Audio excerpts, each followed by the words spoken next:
Okay, let's unpack this. Imagine a drug, acetaminophen, Tylenol, right? It's like the go-to, considered the safest pain reliever for pregnant people for decades. Then bam, a major political statement throws all that into question. Suddenly, the medical world is reeling. It happened September 22nd, 2025. Former President Trump, at a White House press conference, warns against using Tylenol during pregnancy, claims it increases autism risk.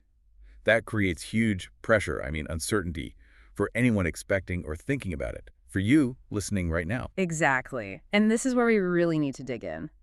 What happens when politics clashes head-on with long-standing medical advice?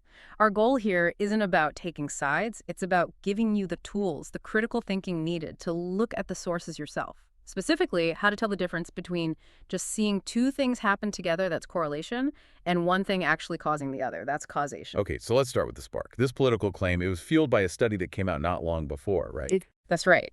August 14th, 2025. A study led by Harvard Dean Andrea Beccarelli.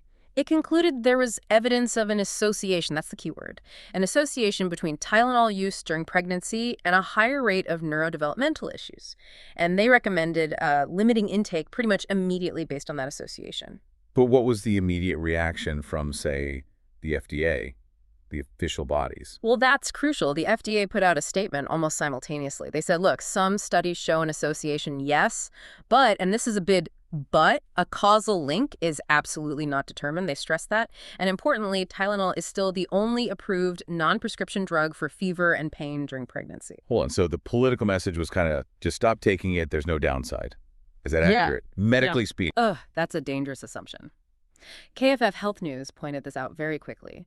Avoiding treatment isn't risk-free. It's not neutral. Untreated high fever or really bad pain during pregnancy, that can harm both the mother and the baby.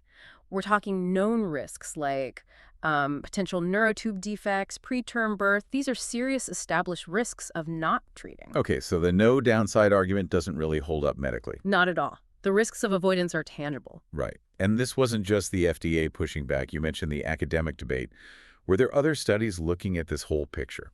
Yes, absolutely. Earlier in 2025, back in February, two major review papers came out. Think of them as studies of studies.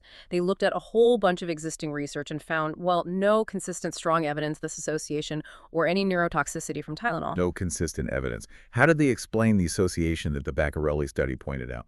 They noted something really important. When they drilled down to the data, especially when they could control for things like family genetics or environment, that weak link got even weaker. Sometimes it disappeared entirely when they accounted for those confounding factors. Confounding factors? Yeah. Like genetics. How do researchers even try to separate drug effects from, stuff that runs in families? Great question. One powerful method is called sibling analysis. You compare siblings where maybe one was exposed to Tylenol in the womb and the other wasn't. They share a lot of genes, right? And the same early environment usually.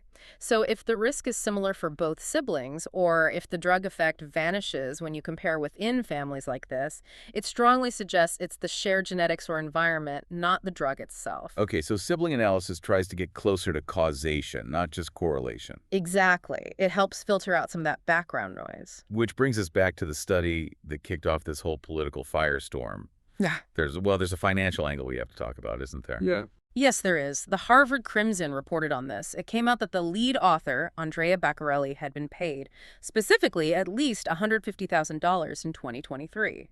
This was for testifying as an expert witness against Tylenol manufacturers in a big lawsuit. A lawsuit that was trying to link Tylenol to autism and ADHD. And what happened with that case? It was dismissed by Judge Denise Cote. And Judge Cote had some strong words about the science presented, didn't she? She did. The ruling criticized Beccarelli pretty directly. It mentioned carefully selected and distorted research results, and specifically pointed out a failure to properly acknowledge the huge role genetics is known to play in autism spectrum disorder. Wow. So the judge basically said the science presented in court was skewed. That was the essence of the critique. And what's fascinating is that even Beccarelli, in statements around her own 2025 study, reiterated that more research was needed to confirm the association and, crucially, determine causality.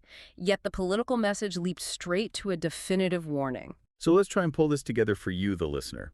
What are we left with? On one side, a very loud political warning, based mainly on one study showing correlation. On the other side, decades of medical consensus, the FDA saying no proven causal link, two big reviews finding no consistent evidence, especially after controlling for genetics. And importantly, a significant conflict of interest, finding a financial one, linked to the main proponent of that initial study, plus a judge's sharp critique of how that science was presented previously. It really highlights that gap, doesn't it, between a statistical observation and proving one thing causes another. It absolutely does. And connecting this to the bigger picture, it shows the tension between, let's say, the speed and certainty of political messages and the careful, often slow process of scientific confirmation. So the provocative thought we want to leave you with is this. When you hear scientific claims, especially ones with big consequences, how do you weigh them? Particularly when you know the person making the claim might have had a significant documented financial stake in promoting a specific outcome. That evaluation, that takes real critical thinking on your part.